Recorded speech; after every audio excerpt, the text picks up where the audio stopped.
নমস্কাৰ বন্ধুসকল, Assamese everything YouTube চেনেলটোলৈ স্বাগতম জনাইছোঁ। আজি লৈ আহিছোঁ এটা নতুন ভিডিঅ'। NEC স্কলাৰশ্বিপ আৰু ঈশানোদয় স্কলাৰশ্বিপ আপোনালোকে কেনেদৰে এপ্লাই কৰিব। বহুতৰ ঈশানোদয় যিটো এপ্লাই কৰোঁতে যিটো লগইন প্ৰব্লেম হৈছে, লগইন প্ৰব্লেমটো ইনভেলিড দেখুৱাইছে। তাৰ কাৰণে এটা চলিউশ্যন মই আপোনালোকক দি দিছোঁ। আপোনালোকে ফৰগট পাছৱৰ্ড মাৰি পাছৱৰ্ডটো ৰিছেট কৰি দিয়ক। ৰিছেট কৰি দিয়াৰ লগে লগে আপোনালোকে লগইন কৰিবলৈ আহিব।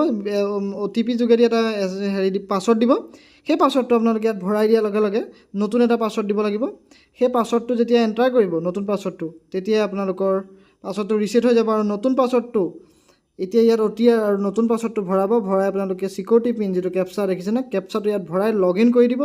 লগইন কৰি দিয়াৰ লগে লগে আপোনালোকৰ স্কলাৰশ্বিপটো লগইন হৈ যাব আৰু আপোনালোকে ঈশানোদয় আৰু NEC স্কলাৰশ্বিপ এপ্লাই কৰিব পাৰিব। মই আগতেও দেখুৱাই আছোঁ যে কেনেদৰে ইনভেলিড বুলি আহে, কিন্তু আজি মই দেখুৱাম কেনেদৰে।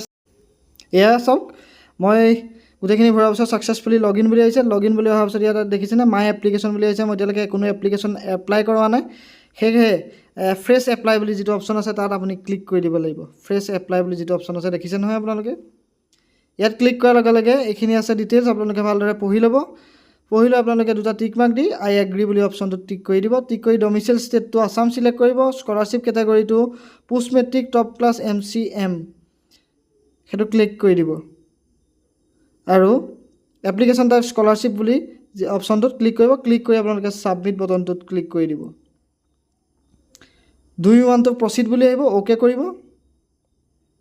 অ'কে কৰি দিয়াৰ পাছত এপ্লিকেশ্যন এটা পেজ পাব। দেখিছেনে এপ্লিকেশ্যন ইয়েৰ ওলাইছে, ফ্ৰেছ ওলাইছে, স্কলাৰশ্বিপ বুলি ওলাইছে আৰু ষ্টেটাছ এক্টিভ। প্ৰচিড বুলি যিটো অপশ্যন আছে একশ্যনত, সেইটো আপোনালোকে ক্লিক কৰি দিব।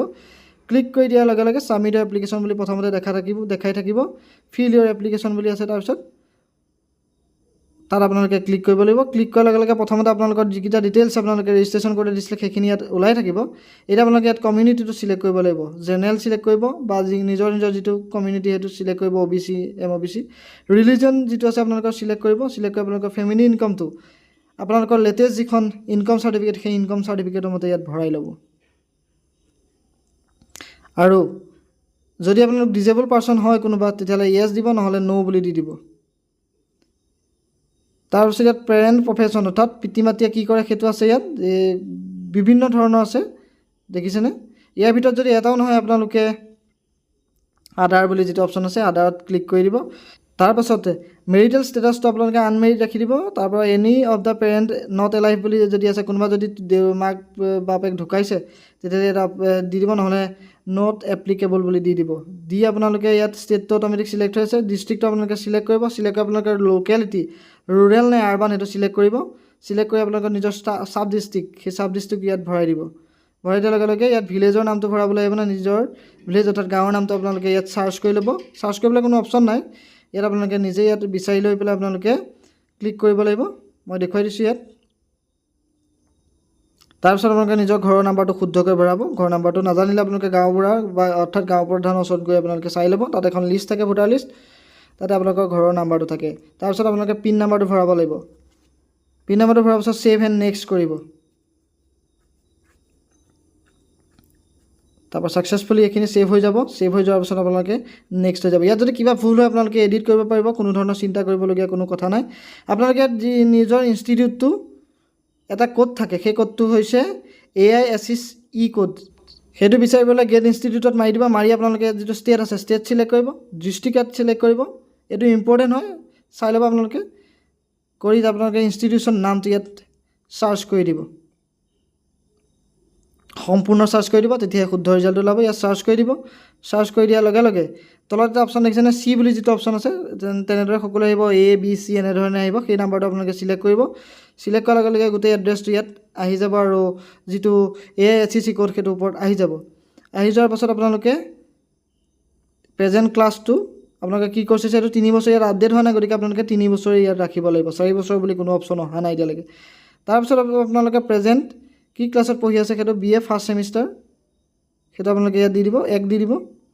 আৰু প্ৰেজেণ্ট ক্লাছ কেতিয়া ষ্টাৰ্ট হৈছিলে, আপোনালোকৰ যদি 1 আগষ্টৰ পৰা হৈছে 1 আগষ্ট দি দিব।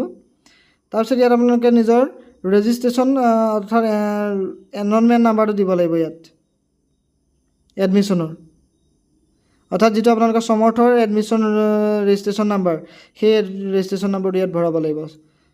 সেইটো যদি ভুলকৈ ভৰে তেতিয়াহ'লে আপোনালোকৰ স্কলাৰশ্বিপটো ৰিজেক্ট হৈ যাব, কিয়নো NSPটো ৰিভিউ কৰিব আপোনালোকক। গতিকে আপোনালোকে এবাৰ শুদ্ধকৈ ভৰাই ল'ব। আপোনালোকে যিখন কলেজত এপ্লাই কৰা যিখন ফৰ্ম আছিলে সেই ফৰ্মখনতে লিখা থাকিব সমৰ্থৰ যিটো এনৰলমেণ্ট নাম্বাৰ, সেই এনৰলমেণ্ট নাম্বাৰটোহে ইয়াত ভৰাই দিব। ভৰোৱাৰ পাছত আপোনালোকে ৰেজিষ্ট্ৰেশ্যন নাম্বাৰটো ইয়াত ভৰাব লাগিব, ৰেজিষ্ট্ৰেশ্যন ইয়াৰটো ইয়াত ভৰাব লাগিব 2024। তাৰপাছত আপোনালোকে ৰোল নাম্বাৰটো ভৰাব লাগিব। যদি মই এইখিনিতে কৈ থৈছোঁ, যদি আপোনালোকে যোৱা বছৰ এপ্লাই কৰিছিলে নাপালে, এইসমূহ ডাটা আপোনালোকে এতিয়াও কৰিব পাৰে। ইয়াত আপোনালোকে তেতিয়া ৰেজিষ্ট্ৰেশ্যন নাম্বাৰটো আগৰ বছৰটো দি দিব।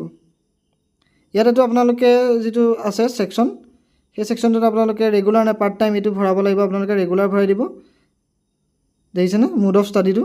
তাৰপিছত হোষ্টেলাৰটো য়েছ নে ন' দিব, যদি হোষ্টেলত থাকে য়েছ দিব, যদি হোষ্টেলত নাথাকে ন' দিব। তাৰপৰা প্ৰিভিয়াছ একাডেমিক ডিটেইলছ যিটো, সেইটো আপোনালোকে প্ৰিভিয়াছ বৰ্ড যিখন, যদি আপুনি হায়াৰ ছেকেণ্ডেৰী পাছ কৰি আহিছে হায়াৰ ছেকেণ্ডেৰীটো দি দিব আপোনালোকে, Assam higher secondary education council ভৰাব।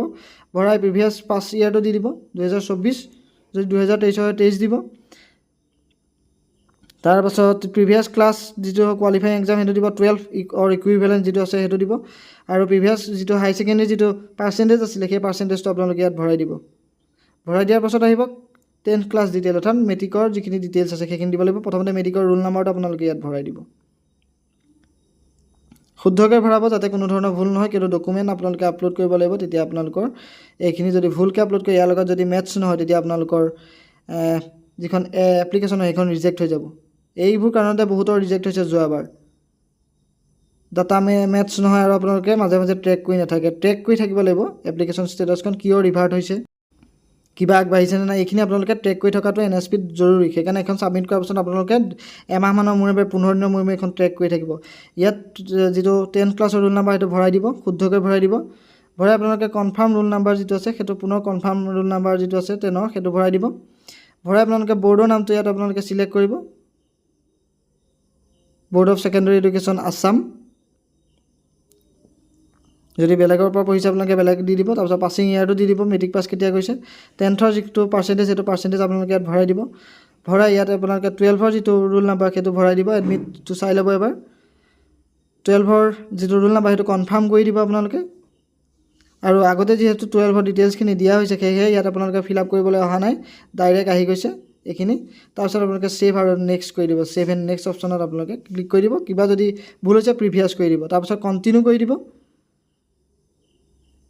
কণ্টিনিউ কৰাৰ লগে লগে দুটা অপশ্যন আহিব। যিসকলে NEC মেৰিট স্কলাৰশ্বিপ এপ্লাই কৰিব বিচাৰিছে ওপৰটোত ক্লিক কৰিব, যিসকলে ঈশানোদয় এপ্লাই কৰিব বিচাৰিছে তলটোত ক্লিক কৰিব। প্ৰচেছ একেটাই, দুইটাৰ কাৰণে প্ৰচেছ একেটাই। ডকুমেণ্ট একেখিনি আপলোড কৰিব লাগিব, মাত্ৰ ইয়াত অপশ্যনটো আপোনালোকৰ বেলেগ বেলেগ হ'ব। দুটাই এপ্লাই কৰি নিদিব আপোনালোকে, কিয়নো দুটা এপ্লিকেশ্যন হ'লে ডুপ্লিকেট এপ্লিকেশ্যনত পৰি গ'লে আপোনালোকৰ এপ্লিকেশ্যনখন ৰিজেক্ট হৈ যাব। NSP মতে আপোনালোকে এটাহে স্কলাৰশ্বিপ এপ্লাই কৰিব পাৰিব। মই ইয়াত ঈশানোদয়টো কৰি দিছোঁ। নেক্সট কৰি পুনৰ এইটো এনেদৰে আহি যাব।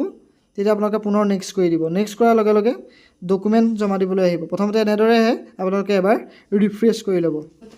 ৰিফ্ৰেছ কৰি দিয়াৰ পাছত আপোনালোকে এনেধৰণে আহি যাব। ইয়াত আপোনালোকে প্ৰথমতে এখন এফিডেভিট দিব লাগিব যে কোনো ধৰণৰ স্কলাৰশ্বিপ আপোনালোকে এভেইল কৰা নাই বুলি।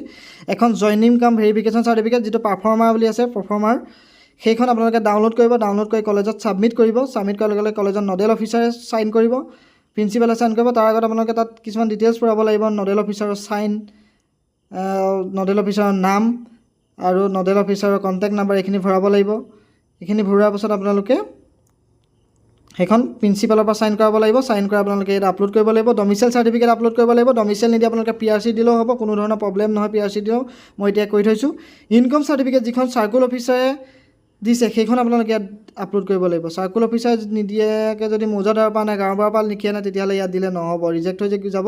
যোৱাবাৰ এনেকৈ দিয়াৰ কাৰণে বহুতৰ ৰিজেক্ট হৈছে। ডমিচাইল চাৰ্টিফিকেট আপোনালোকে ক্লিয়াৰলি দেখা পোৱা হ'ব লাগিব, নহ'লে আপোনালোকৰ ৰিজেক্ট হৈ যাব পাৰে। তাৰপিছত আপোনালোকে 12 ক্লাছ যিখন মাৰ্কশ্বিট সেইখন আপোনালোকে আপলোড কৰিব লাগিব। গোটেই ফাইলটো আপোনালোকে ডকুমেণ্টখিনি যিমানখিনি আছে প্ৰতিটো ডকুমেণ্ট 200 KB ভিতৰত হ'ব লাগিব। তাৰপিছত আপোনালোকে ইয়াত আপলোড কৰিব লাগিব। আপলোড কৰি দিয়াৰ পাছত ফাইনেল ছাবমিট কৰি দিব। ফাইনেল ছাবমিট কৰি দিয়াৰ লগে লগে আপোনালোকে এটা SMS যাব, এইটো ভালদৰে ৰাখি থ'ব। এতিয়া আপোনাৰ এপ্লিকেশ্যনখন ইনষ্টিটিউট লেভেলৰ মনিটৰিঙৰ কাৰণে গুচি যাব। তাৰপাছত ষ্টেট লেভেল মনিটৰিং হ'ব, তাৰপিছত মিনিষ্ট্ৰী লেভেলত হ'ব। তাৰপিছত আপোনালোকৰ স্কলাৰশ্বিপৰ মেৰিট লিষ্ট প্ৰকাশ পাই আপোনালোকে পাবনে নাপায় সেইটো সঠিক হ'ব। গতিকে এয়াই আছিল আজিৰ ভিডিঅ'টো। আশা কৰিছোঁ ভিডিঅ'টো চাই ভাল পালে, উপকৃত হ'ল। ভিডিঅ'টো লাইক কৰি দিব, শ্বেয়াৰ কৰি দিব, যদি চেনেলটো এতিয়ালৈকে ছাবস্ক্ৰাইব কৰা নাই ছাবস্ক্ৰাইব কৰি দিবলৈ নাপাহৰিব। ধন্যবাদ।